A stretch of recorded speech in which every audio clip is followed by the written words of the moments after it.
Hi, welcome everyone to the start of our webinar. Hello, I see our speakers, Melanie, John, hello, and welcome to our audience to the start of the first of two webinars focused on place-based impact investing collaborations. We are excited that you're joining us for this webinar. We hope it's an engaging conversation that you'll have with us today. Our goal here this afternoon for us, maybe afternoon for others in different coasts, is to review some of the concepts that we developed through some research that we've had about a year ago in partnership with Urban Institute and Mission Investors Exchange, where we were starting to sort of look across the country to identify what activities were happening and what different groups and organizations were working on underneath this umbrella of place-based impact investing. And particularly, we were interested in what they were doing collaboratively, how they were engaging and working together. And so what we'll talk about today is lay some groundwork definitionally around those concepts of place-based impact investing collaborations. But also, we were excited to release 3 practitioner briefs this past month, and we'll be providing an overview of the content in those briefs and also engaging and answering your questions for how that content might be more useful to you. So to begin, I mentioned that we have 3 speakers that will be engaging with us. Let's see if we can get to the slide here. We're going to have a combination of slides advancing, but also a lot of time for questions. We'll stop and move through to engage you as you're engaging in this conversation with us. Great. So I will start with just introducing myself, and then I'll invite Melanie and John to provide introductions as well. But we have been working, I think it's been definitely over a year, probably almost 2, around these concepts together. So we are very familiar with each other, but we saw in terms of people who signed on to this webinar, a very broad and diverse group of organizations represented, and we want to welcome you and let you know who we are. So I'm Sheena Ashley here at the Urban Institute. I led some of the research where we were doing interviews with different foundations that were involved in this work, and so I'll take a moment of privilege to say hello to a number of those foundations who participated in our interviews who are also with us today. Now I'll turn it over to Melanie to give an introduction. Sure. Hi. Thank you, Sheena, and thank you, John, too, for being together today after, yes, I think it's almost 2 years of work together on the Investing Together report that Urban Institute published initially, and then also now these practitioner briefs, which really are a labor of love. I'm Melanie Audette. I'm Senior Vice President at Mission Investors Exchange.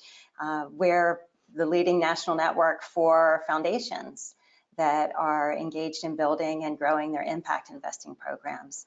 The work that we were seeing that our members were doing already was building these really dynamic collaborations, which if you think about how philanthropy worked in previous decades, it was pretty much a solo effort, and now with just such a burgeoning of communication vehicles and opportunities to engage, and more concerns that they're dealing with on the philanthropy side, and the vehicles for impact investing that have been becoming more popular, we were seeing people working together already. And so being able to document this and help to share some of those practitioner lessons is one of our key goals in helping our members and others who are engaged in these communities.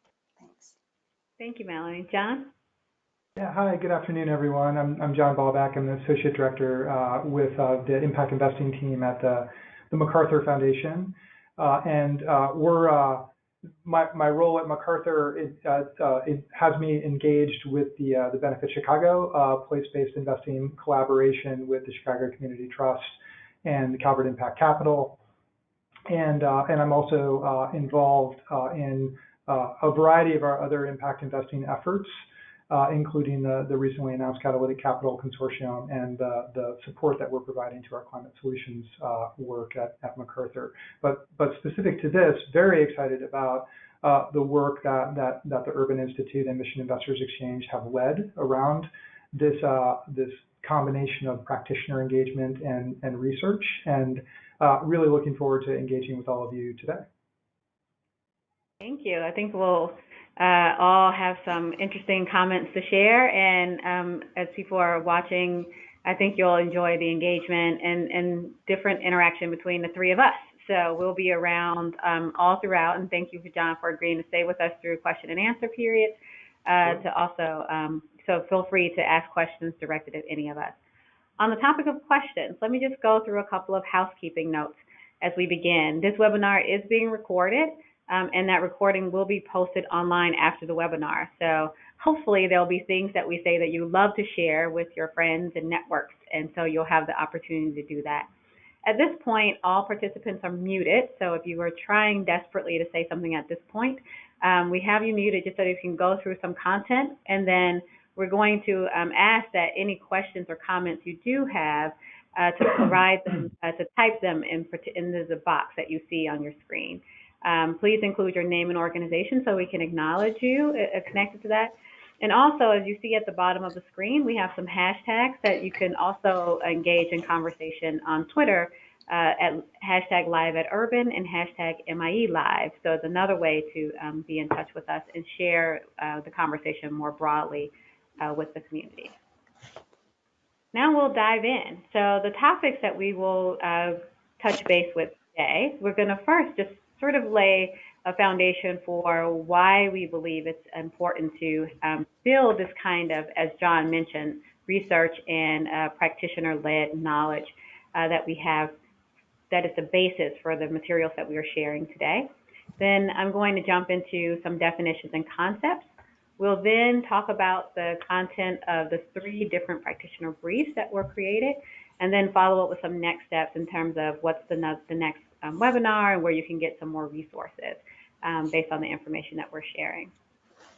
So at this point, I'm going to turn it over to John to talk a little bit about why MacArthur was interested in supporting us, thank you so much, around this work, and why it's important to build knowledge in this space.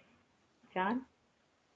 Sure, thank you, Sheena. So before I start, I wanted to start with a couple of thank yous, and so the first would be to the teams at the Urban Institute and Mission Investors Exchange for what I would describe as really amazing work across all elements of this long and, as Sheena and Melanie mentioned, quite in-depth project.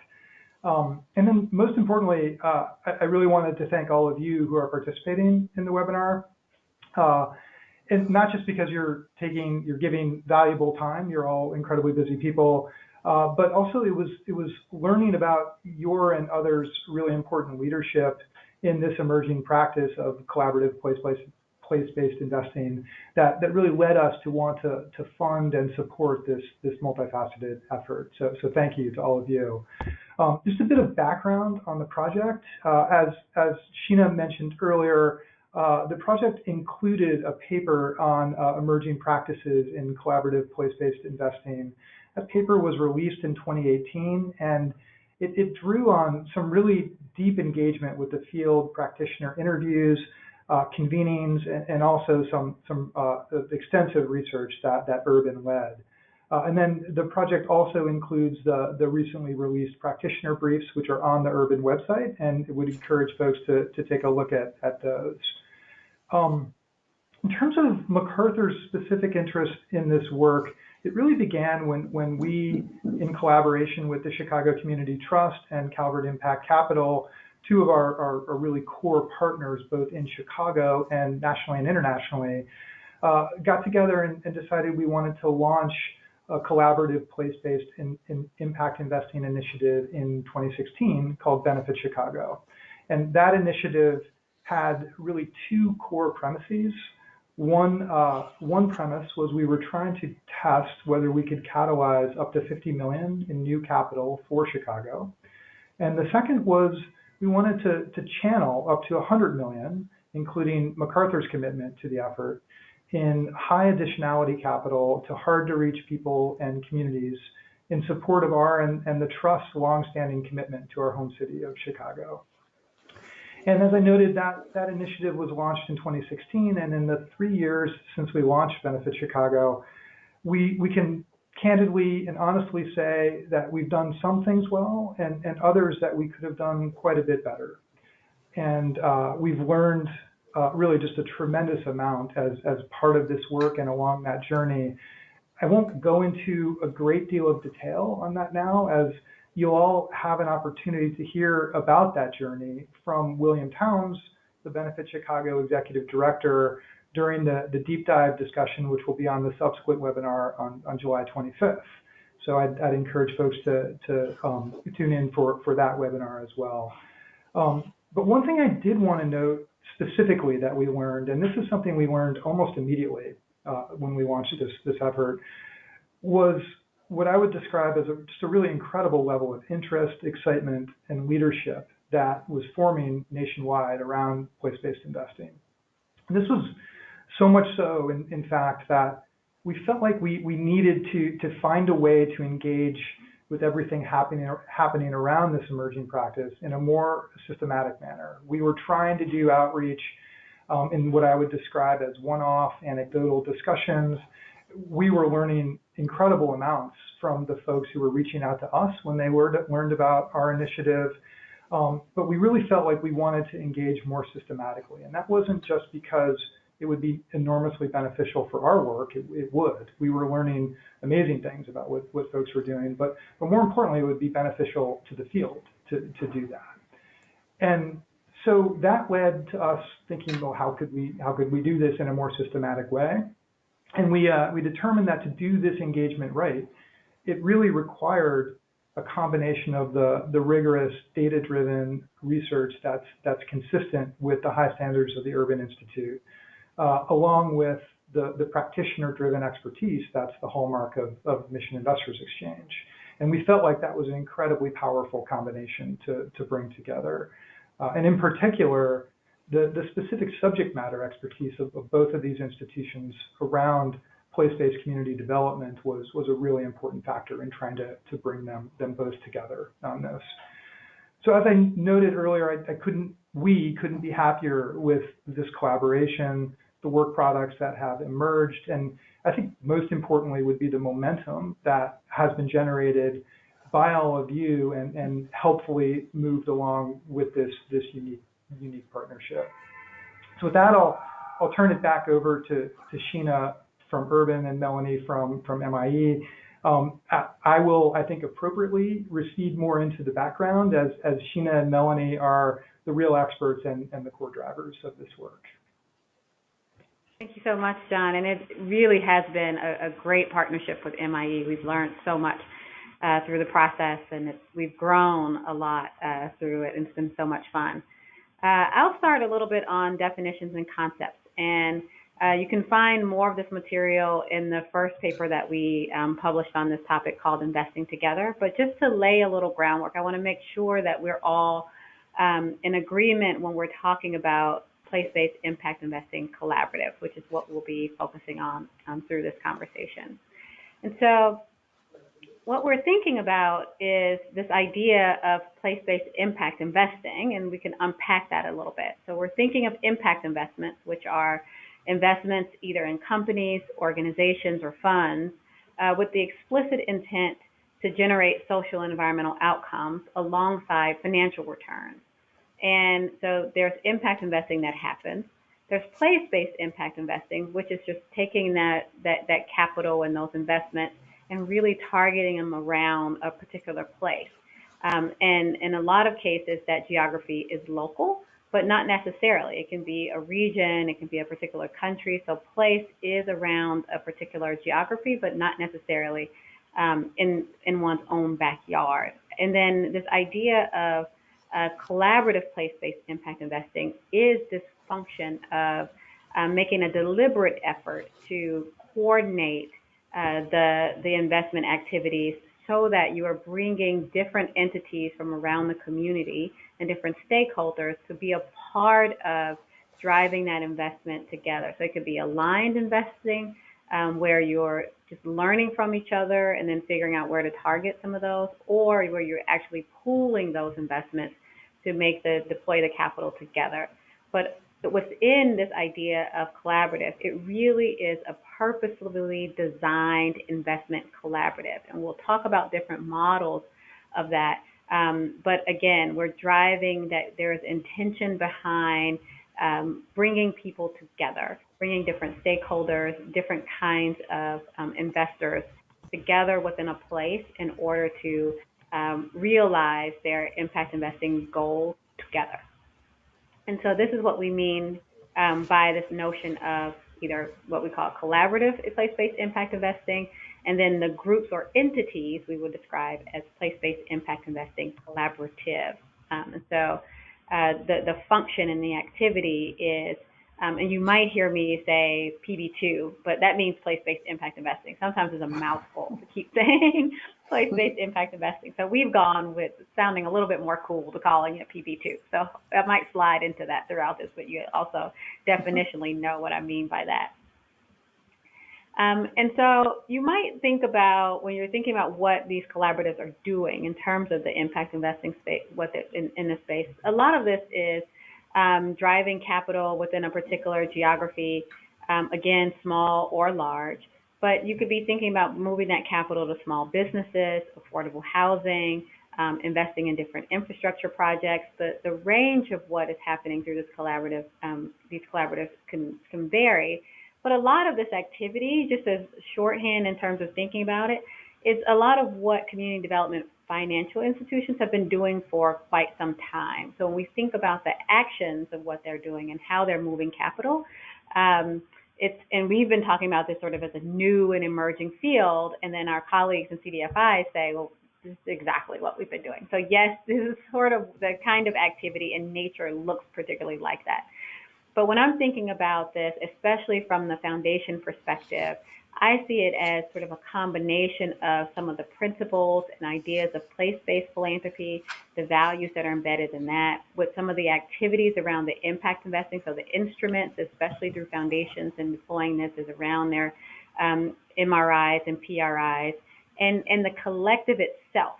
The organizing of the different stakeholders together around the table has a lot of the elements of collective impact. And indeed, when we saw these collective place-based impact investing initiatives developing in different places, a lot of where it naturally developed came out of communities and different leaders where there were collective impact models in place, where there was already place-based focused philanthropy as guiding avenues for creating the conditions for this collaboration to continue in this impact investing space. So a lot of those ingredients that make a ripe collective impact organizing force are also some of those forces that are behind these collaboratives.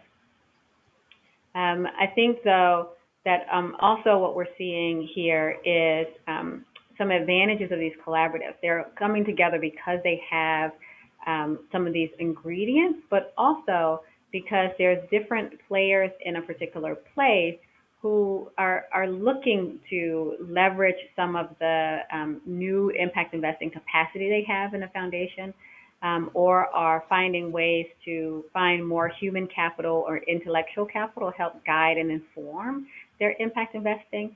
And so there's also these collectives are developing in places where there's just a demand for people looking around their community for help in how they find and find more investable projects, and also how they can get smarter faster about the way they deploy their own capital assets.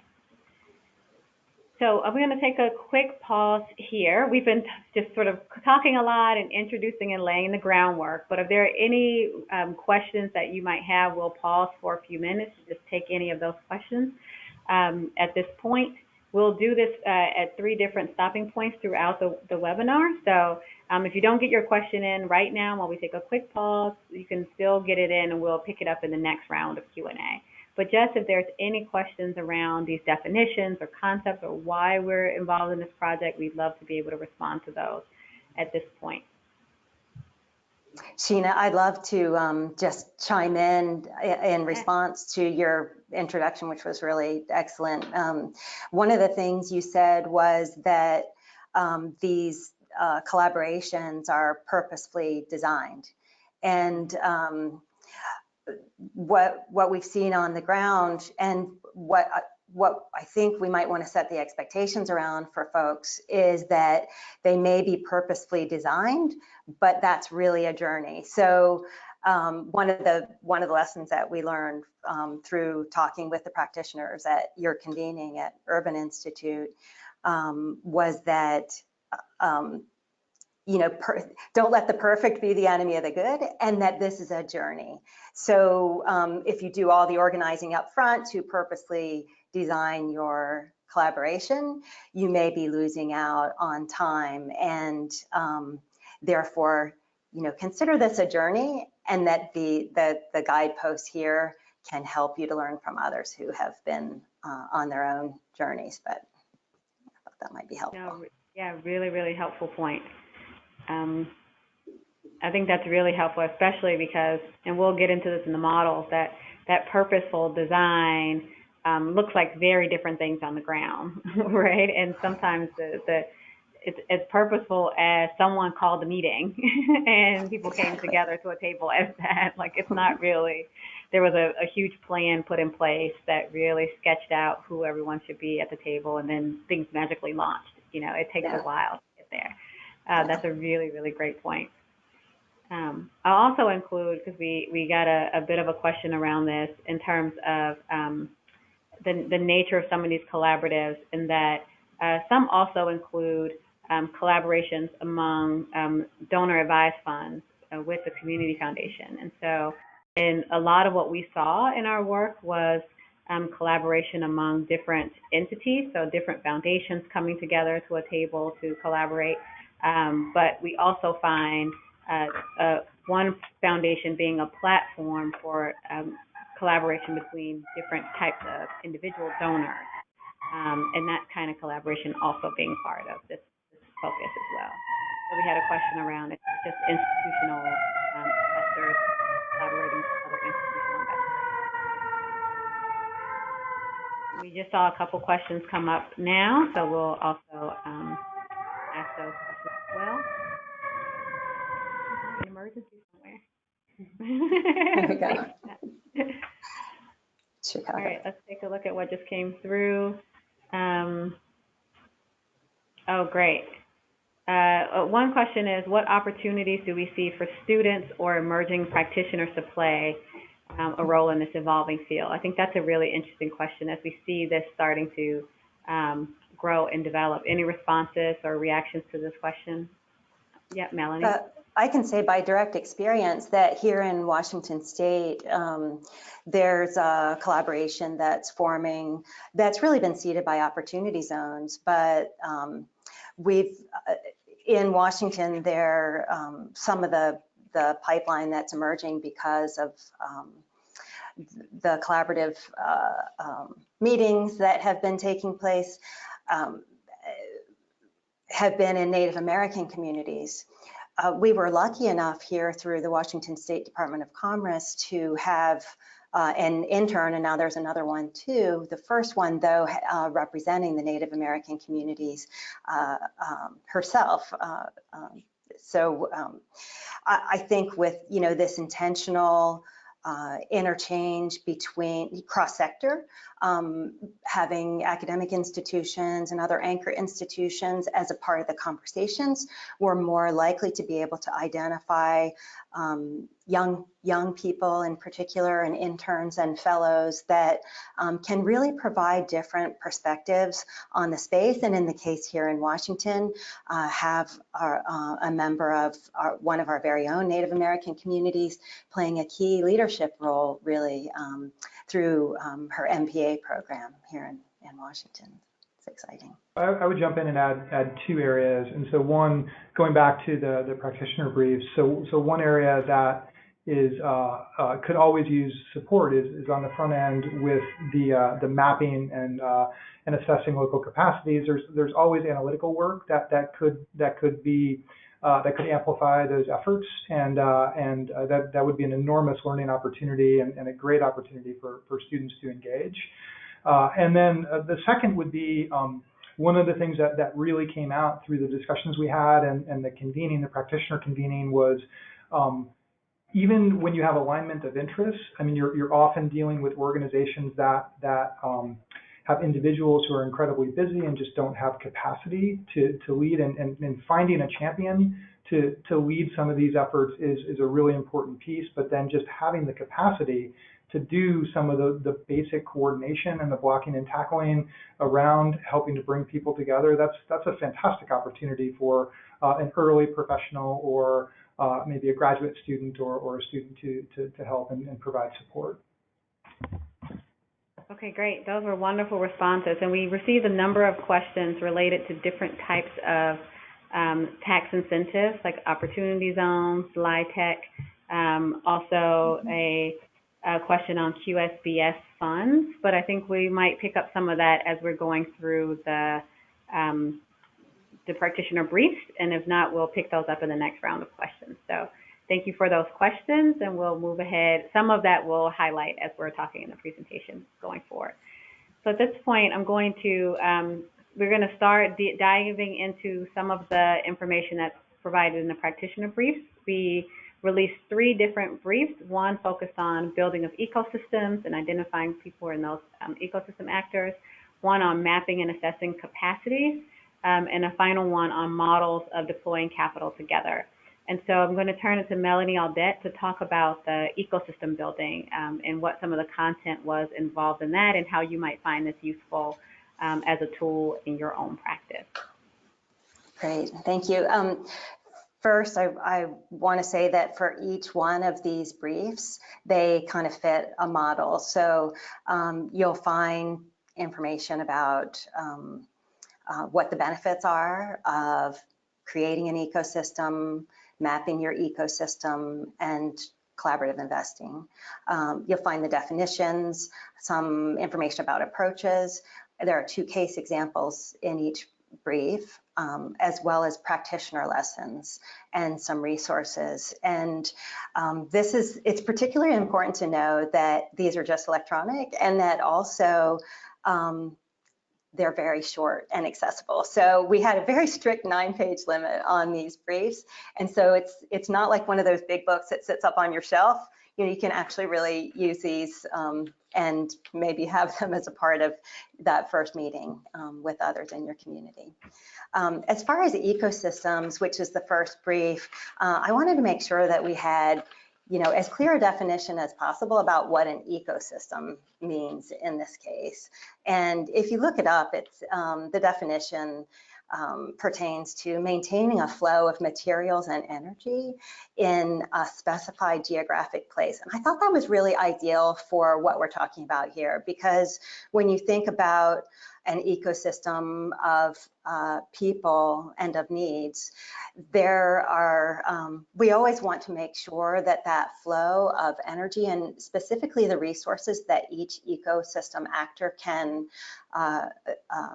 put to the efforts, really flows, and that there's energy over the long term, that there's patience, as patience both in your investing and also in working with an increasingly cross-sector group of folks that are engaging on impact investing in place. Also, as far as the definition, it talks about interdependence. And I think it's really clear that we know that no one sector, no one foundation can solve every problem, and therefore each ecosystem actor plays a key role. And in particular, the members of each community are increasingly part of the conversations about what can and should be done in those communities. And we have heard from practitioners around the country that they are already seeking to engage community members in the design process of their ecosystems. There are different ways to build an ecosystem. One of what we've seen across the board is that, for those informal collaborations in particular, that usually there are 1 or 2 champions that start to meet together and gather people. Usually, if it's foundations, you're sitting down with a few other foundations to say, we've become knowledgeable about impact investing. We've started to test a few things. We want to see how we can leverage what we've learned or the investments that we're making and bring you along. What we've seen happen is that those efforts are flourishing to include other ecosystem actors. So who might those actors be? Sheena already mentioned CDFIs, who of course have been doing this for so long. There are CDFIs in every state and some of the territories also here in the United States. There's a CDFI locator also on the Opportunity Finance Network's website, so you can go to your state and see which CDFIs are there.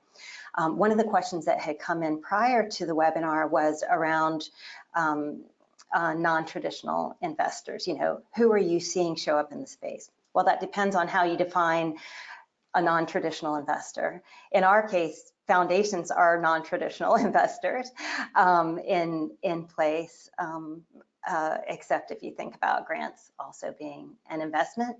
But because there has been so much new energy around impact investing over the past 3 to 4 years in particular, we're seeing an increasing number of fund managers, anchor institutions like hospitals and hospital foundations, universities that are becoming part of these conversations, and various levels of government. We have been looking at ways to create pathways between government and various types of investors in order to understand where there is a pipeline for investment, where grants, current grants are able to be accessed for convenings, for technical assistance, looking at measurement tools that can be accessed by these new collaborations. Finally, there are a number of different ways to unify your collaboration, and one of those key areas is to have consistent communication among the ecosystem actors. That means having a regular way to meet and share information, be able to share the pipelines and new people who may want to be a part of an effort as an investor, and that includes, in some cases, providing visibility through interacting with some local media players. We've seen business journals actually take this up more recently and help the business community to understand what type of role they can play. Two of the most important types of leaders we've seen as ecosystem actors are community foundations and also philanthropy serving organizations. The examples of those being organizations like from our case studies, the Council of Michigan Foundations, the community foundations in Santa Fe, the Michigan Council on the Minnesota Council on Foundations. Those type of networks help to bring their knowledge to the efforts. They have been, if they're lucky enough to have the resources or get resources provided to them from some of the national foundations or local ones, they have been able to hire fellows to be able to drive some of that work. And they are key local ecosystem actors who help to weave the tapestry among those players, help to identify opportunities for investment, and do some of the other work that's highlighted in the briefs, like mapping those ecosystems. Great. Let's move to the next slide. Yeah. We talked about relationship building. One of the most important things is to think about respect for those who come from different sectors or different backgrounds have different levels of investment capacity, reciprocity in those collaborations. There is secret sauce available from different types of ecosystem actors, but we can't do it all. And knowing when we have our colleagues' backs on especially in relation to capacity when it comes to these networks, community development corporations, economic development organizations. We all bring something special to these efforts, and understanding how to both respect and reciprocate among the members is very important to keeping a long-term relationship. I think one of the questioners also brought up the idea around getting consensus, understanding that it's not always going to be possible to agree on one particular thing, especially with a large group. Finding areas where you can build consensus, maybe it's around identifying one or more goals, common goals among those ecosystem actors, identifying roles prior to engaging, especially in a collaborative investment, is very important. We like to talk about doing a pre-mortem, meaning if anything can go wrong with this collaboration, what is it going to be? And let's talk about that before we go any further, so that we understand where those strengths are, and we're able to be forgiving. Because just like with any type of investing, it's not always going to be perfect. It's not always going to be successful. But if we can learn lessons from our colleagues, both in our own networks and in networks around the country, then we'll avoid some of those mistakes and be able to get the dollars into the communities that really where they're really needed.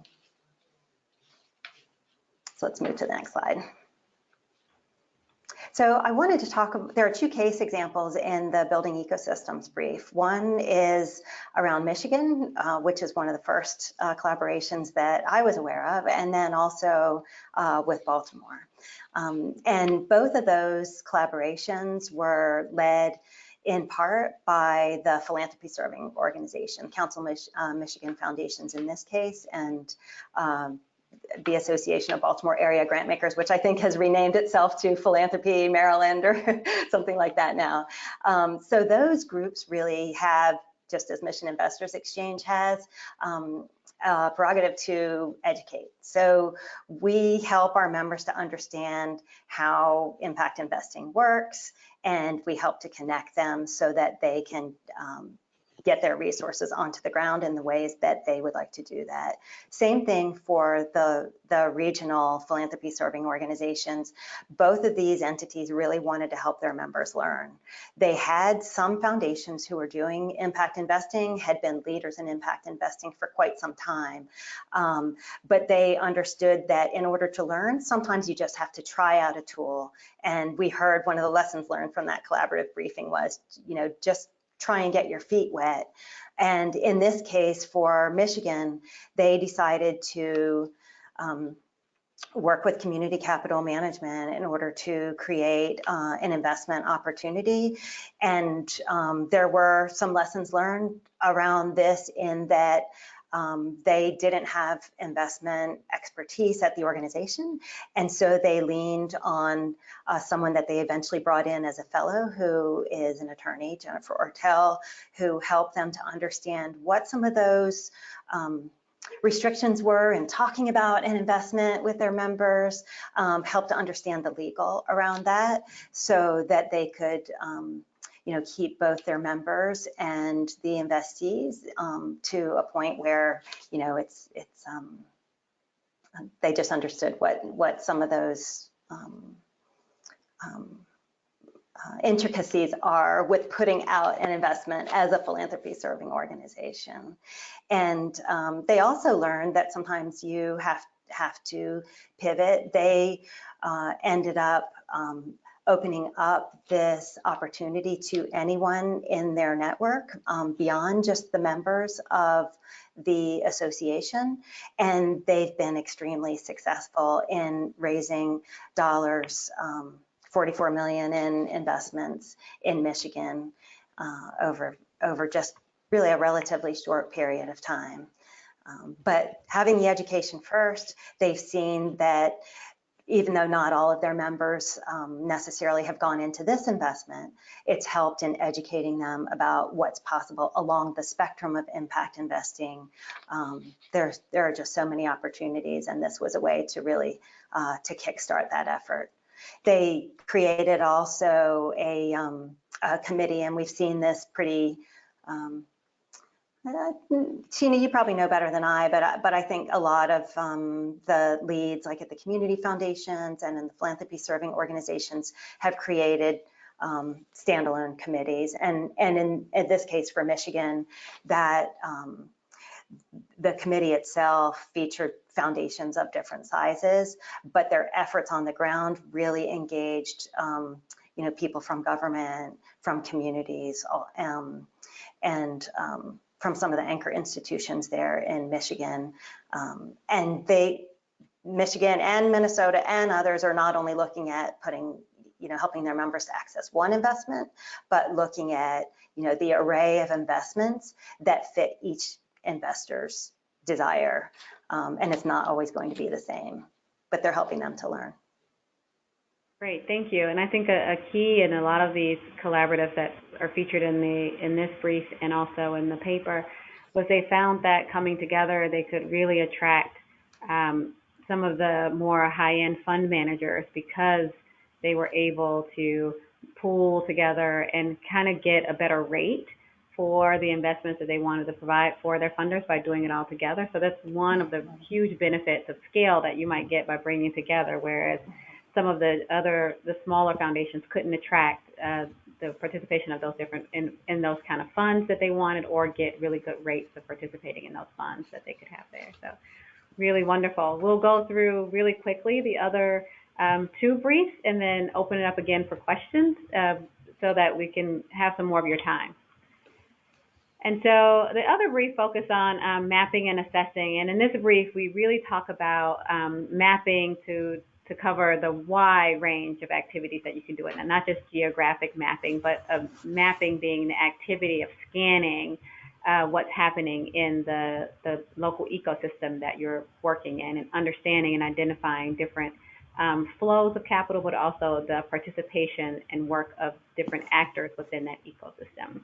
And what we found, and the reason we actually have a mapping paper that was developed at the beginning of this project and also this brief, is across the different models, taking this time to assess, to get a sense of who else is working in the space, what the needs are, really felt like the kind of anchor activity that brought the different partners in the collaboration around this sort of common purpose. And it was such a key igniting force that really brought people to continue to have a conversation with each other, even when they weren't doing impact investing themselves, even they were very new to the conversation. You could get people around the table to say, let's talk about the needs for housing in our community. We saw this in our Richmond example, where they really started with some just robust mapping that got people talking about where the needs were in the community. And then that got people to say, well, how can we use our investments to start moving and addressing some of these needs? And so this mapping function, I think, is so critical and really core to these place-based impact investing collaboratives. In this practitioner brief, we feature 4 different approaches to mapping. One being a needs assessment, and a lot of groups are familiar with that because we do needs assessments all the time to identify, maybe where are the services that are missing in a particular community that might be needed. It's like charter schools, or needing grocery stores in a food desert, needing banking for communities where there's not enough access to banking services. But we're really looking at what are the services and where are they missing, or what else do we need in a particular place to make it a thriving community. The other one is a capital flows and gaps analysis. And here we're looking at different asset classes and trying to understand where they actually flowing across the landscape in the community. And this helps you identify ask the questions like why certain communities look the way they do and others don't. where are investors prioritizing, and what kind of activities might be on the horizon through public investments or private investments. And then those gaps are areas where we're trying to identify where investments are not going, even when we have investable projects that are available in a particular community. Why are they having problems attracting the kind of capital that they need? The third approach is ecosystem mapping. So we talked about this ecosystem where we have all of these different actors and people playing different functions. And this ecosystem mapping is really just trying to codify who those actors are and what their activities are, and what also their capacities are. So in the brief, we talked again about Minnesota, which really came up with a nice online mapping tool to identify different actors, be it from philanthropy or the private sector or government, who were providing capital in particular places and who were doing it now, but who could be, so that they could attract them and educate them to bring them on board. The final approach is impact investor mapping. So again, looking at the people who have impact investing capital, whether or not they're deploying it or not, or the capacity to leverage some of that capital, and then putting a map of where they are making those PRIs or MRIs already to find if there are some areas of overlap. Let me just dive really quickly into a couple of examples. This one obviously is a map. I'm at Urban Institute. I'm going to prioritize a really nice looking map here.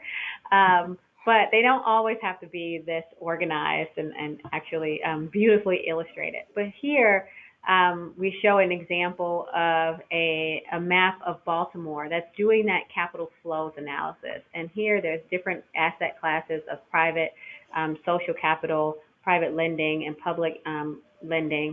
And we are mapping where it's going across Baltimore. And especially we weren't surprised to find things like obviously commercial real estate lending, clusters in the central business district, right? Or some of the industrial areas and waterfront where we would expect the commercial real estate lending to go.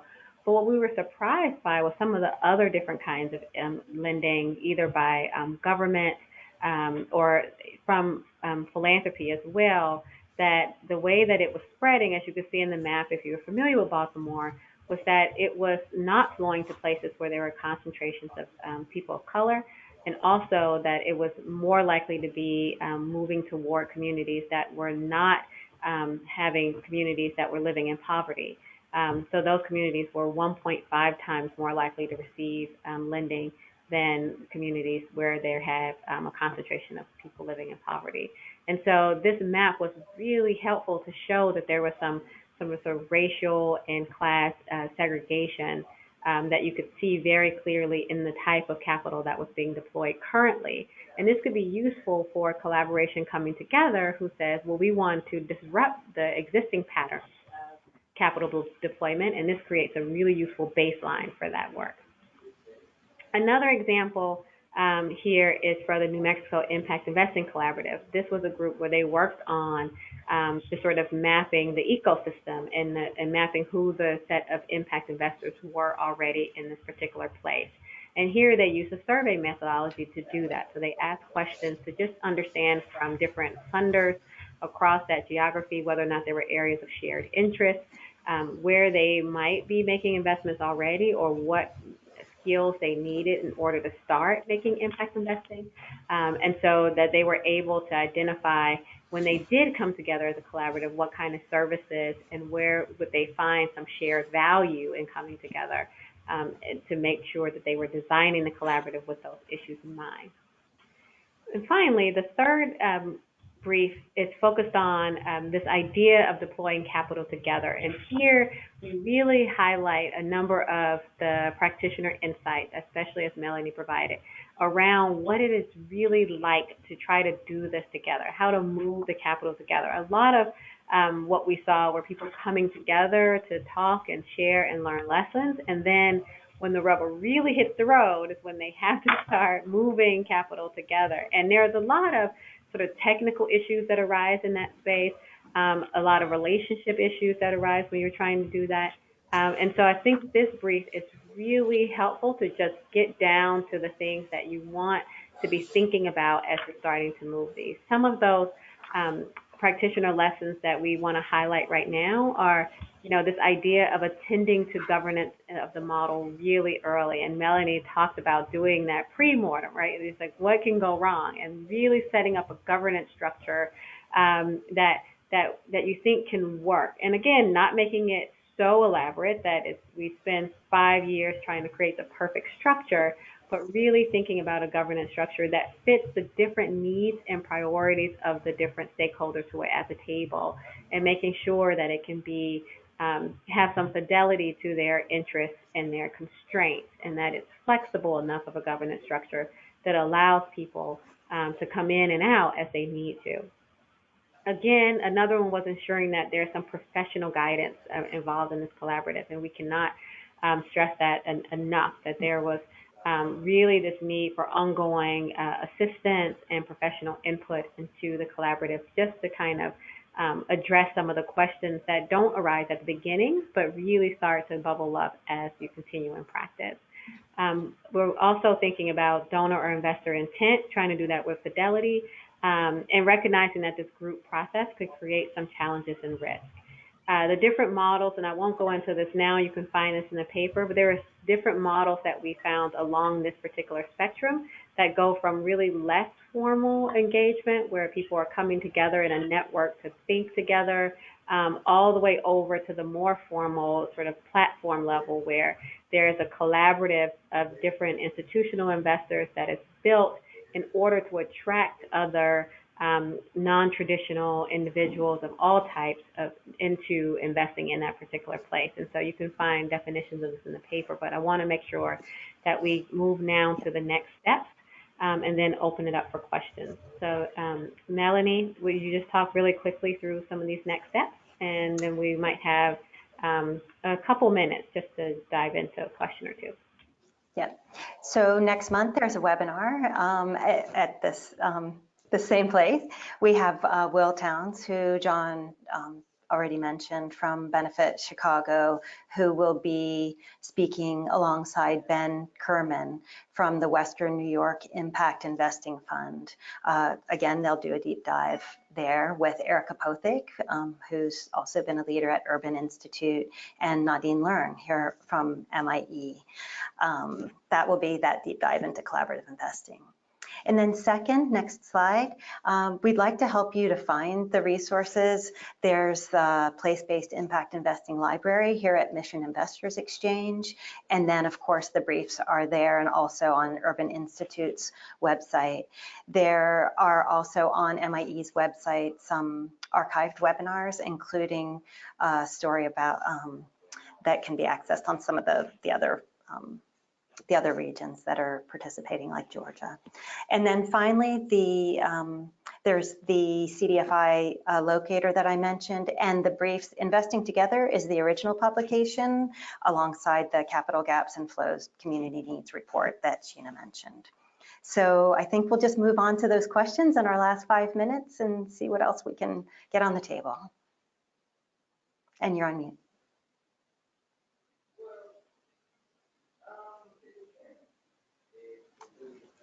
I think we need to unmute, yeah. Yeah, so one of the questions was, how long does it take for these collaboratives to make its first investments together? And we've seen definitely variations in this in different places. So Melanie, do you want to talk about some of the examples from they got to their initial meeting all the way to starting to make some investments? Yeah, at Mission Investors Exchange, and I know this is sometimes an editorial on foundations, things don't really move that quickly sometimes. In the Michigan example, they started meeting, I think, in about 2013, and I want to say it took at least a year and maybe even closer to 2 before they actually, came to have the investment.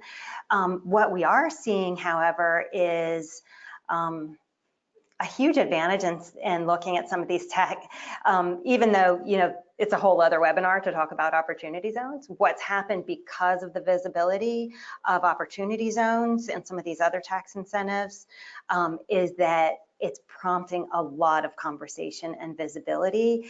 And there are time limits around some of this type of investing. And so that's causing huge acceleration for people learning about, identifying opportunities around, and working together, and cross-sector in particular. Those are big accelerators for us. That's right. And there was a second part of that question that said, do any choose not to invest together and rather just act as info sharing? And we definitely saw that in a number of the examples where groups come together with the intent that they might do some investing together, and it doesn't seem like that makes the best sense for the goals that they have. Even though they all have a commitment in place, they don't all have the same type of risk appetite or the ability to be able to layer their investments on each other. And so we see in a number of these cases that they stay and find a lot of utility from just being, sharing information with each other about their investments. So there's a little bit more coordination in the place. And then also aligned investing, where they might come together to share information or share some of the information about the deals or their due diligence, and then go back to their different areas and make their MRIs or PRIs separately. But they've had the benefit of talking with each other around some of those due diligence. Have you ever seen any other examples of that, where there's some more engagement with each other, but not pooling the money together or investing together? Yeah, we absolutely, John, you and I have seen it in one of our working groups.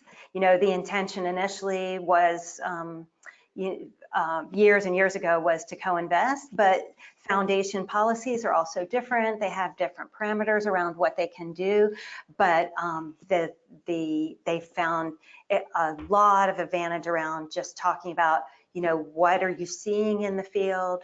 What kind of investment opportunities are surfacing? Even though the intention wasn't to co-invest, at a certain point, they may find that they're investing in the same things, and they're leveraging some of the learnings that they're taking from working with those investments, so that they're bringing others on board.